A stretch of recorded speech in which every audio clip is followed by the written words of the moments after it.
I remember the moment too clearly. The way the ceiling tiles flickered in that old hospital room. How the IV stung a little more that day. How I was trying so hard to stay positive, to believe that this nightmare was something we could get through. Together. The nurse had just left. I'd eaten half a pudding cup, and I was about to text her. My wife, to say I miss you. Can you come by tomorrow? That's when my phone buzzed. One new message. Her name on the screen. I smiled for a second. Relief, maybe. Until I opened it. I didn't sign up for this. That was it. No, I'm sorry. No, I hope you're okay. No explanation. Just a sentence that hit harder than the diagnosis itself. At first, I thought maybe I was reading it wrong. Like maybe there was more. Maybe the rest didn't send. I stared at it so long, the screen dimmed and faded to black. I texted back, "What do you mean?" The bubbles appeared, then disappeared, then nothing. I waited an hour, then two. She never responded. She never called. She never showed up again. The woman who once said in sickness and in health just walked away from the sickness part. I stared at that message until the monitor next to me beeped an alert. I hadn't realized my heart rate had spiked. A nurse came in, asked if I was okay. I lied. Yeah, I said, I'm fine. But inside, something broke. And I knew right then I wasn't just fighting cancer. I was fighting it alone. Before the hospital, before the diagnosis, before that message, there was us and God. We were good. I still remember our wedding day. It rained, but we didn't care. She looked at me like I was the only person in the world. And when she said in sickness and in health, she squeezed my hand so tight I almost cried right there. At the altar, we weren't perfect. No couple is. But we had our rhythm. Mornings meant coffee and sarcasm. Evenings were shared meals and stupid TV shows we mocked together. She'd steal the blanket every night, then roll over and hand me half of it back in her sleep. She was the first person I called when I got promoted. The first person I wanted to hold when my dad passed. I really thought we were building something that could outlast anything. We talked about having 2 kids. She wanted to name the girl, Lena, after her grandmother. I had this fantasy of teaching our son how to ride a bike down the same street. We even had retirement plans. Some small cabin by a lake. She said she'd start painting again. I said I'd finally finish writing that novel I kept talking about. I was all in. Heart, mind, soul, and I thought she was too. Because when someone whispers, "I've got you," while holding your hand under a blanket on your worst day, you believe. Them, I did. I really did. I used to think you could feel life change, like some internal warning system would go off, sirens, alarms, flashing lights in your brain. But it doesn't happen like that. It's quiet, almost cruel in how ordinary the moment feels. We were sitting in the oncologist's office. Paper gown, cold air, that antiseptic smell that clings to your clothes. I was joking, trying to lighten the mood. She smiled politely. She looked tired, disconnected. Then the doctor came in, holding a clipboard like it weighed more than it should. He didn't waste time. Stage 2, lymphoma. I remember those exact words, not the rest, not the statistics, just those.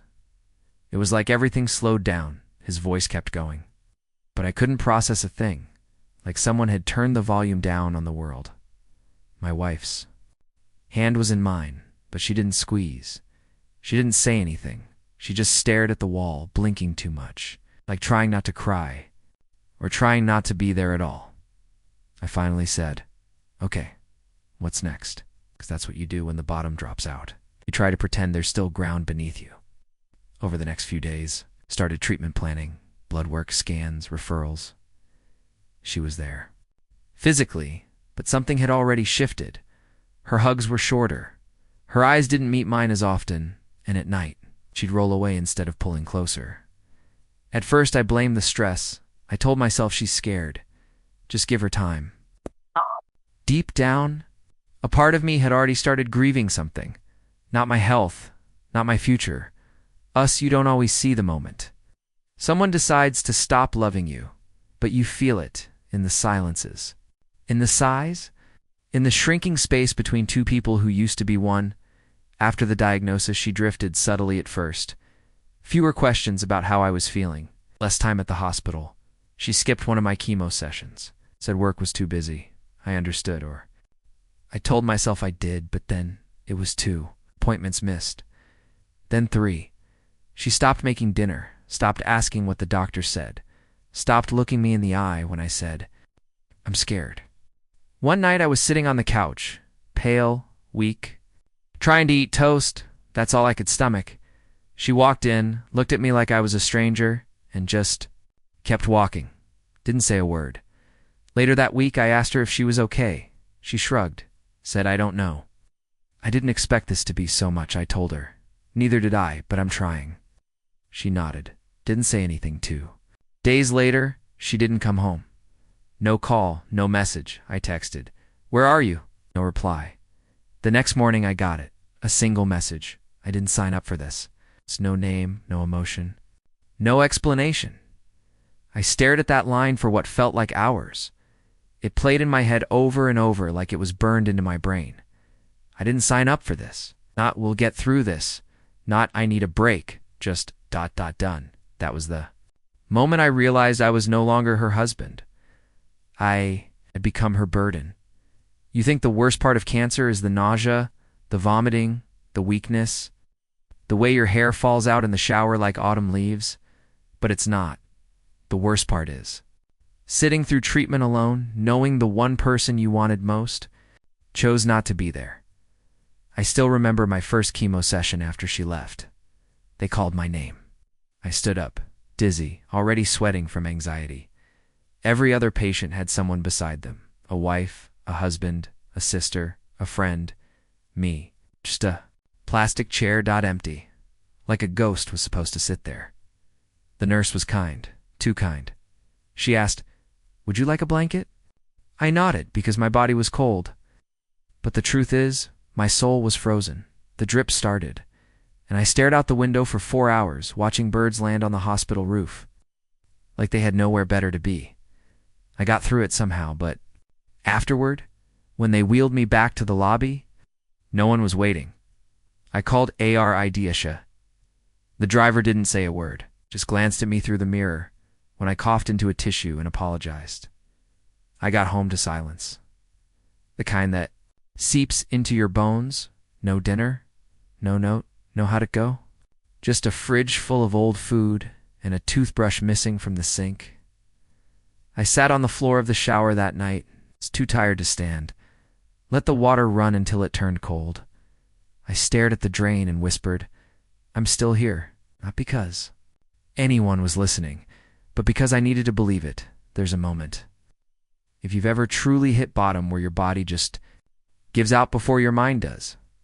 It's not dramatic. There's no screaming, no punching walls, just a kind of quiet collapse. For me, it happened 3 weeks into treatment. I hadn't slept in days. Nausea wouldn't let me keep food down, and the silence in my apartment had gone from lonely to suffocating. I was brushing my teeth trying to hold myself together before bed when I looked in the mirror and didn't recognize the man staring back. Sunken eyes, colorless lips, patches of hair clinging to a skull that looked more like a stranger's than mine. I just dropped the toothbrush and I slid down to the bathroom floor, back against the tub, knees pulled in like a kid hiding from the world. I didn't cry at first. I just shook, hands clenched, breathing shallow, like my body was trying to keep me here. Even when everything inside me wanted to disappear, eventually, the tears came. Silent at first, then ragged, ugly. I didn't cry because of the cancer. I cried because I was tired of pretending. I was strong because the person who vowed to stand beside me didn't, because I was scared, really scared, that maybe she was right. Maybe it wasn't worth staying for. I whispered things I wouldn't say to anyone, things I'm not proud of. I thought about giving up, but then I remembered something. Nurse once told me sometimes surviving isn't brave, it's just stubborn. Maybe that's what kept me breathing through that night, not courage, just the unwillingness to let it end like this. That was the night I broke. But it was also the night I decided if I was going to go down, I'd go down swinging. I thought I was alone. Truly, I thought when she walked away. That was it. My last thread to the world snapped clean. But life has a strange way of stitching things. It's together with hands you never expected. It started with the nurse, Maria. She wasn't just checking vitals. She asked how. It brought me ginger tea when the nausea got bad. One day she sat next to me after my drip ended and just said, "You don't have to do this alone, you know." I didn't say anything, but I remembered that. Then there was Nate. We hadn't talked in over a year, old college buddy. He heard from someone what? I was going through randomly, showed up one Sunday with takeout and 2 folding chairs, didn't ask questions. Joss handed me a box of food and said, "Thought you could use some trash TV and a bad friend." I laughed for the first time in weeks. Even Moose? Yeah, our dog. She left him behind, and he just stayed. Wouldn't leave my side. Laid next to the bed every night. Even when I couldn't sleep. When I cried, he'd rest his head on my chest like he knew. Then came the strangers. Support. Group volunteers, an older man named Gary who sat across from me during chemo and said, "It's okay to be scared. We all are. But we're still here, aren't we?" And that hit me hard, because he was right. I was still here. I wasn't whole. I wasn't strong. But I wasn't alone. These weren't grand gestures. No one came riding in on a white horse, but they came and they stayed. When it was awkward, when it was quiet, when it was ugly. That's what real love looks like. I think not the wedding vows, not the fancy Instagram, it's the anniversary posts, but the people who sit beside you when everything's falling apart and don't ask you to be okay. There wasn't a single day I woke up and felt healed. It didn't work like that. But one morning, I noticed something. I wasn't nauseous. Then a week later, I could hold down a full breakfast. My hands stopped shaking. The shadows under my eyes faded just a little. And one day, almost by accident, I caught my reflection in the mirror and thought, I don't look like a ghost anymore. That was the first time in months I felt something close to hope. The scans started to look better. The doctors used words like responding well and turning the corner. I went for short walks.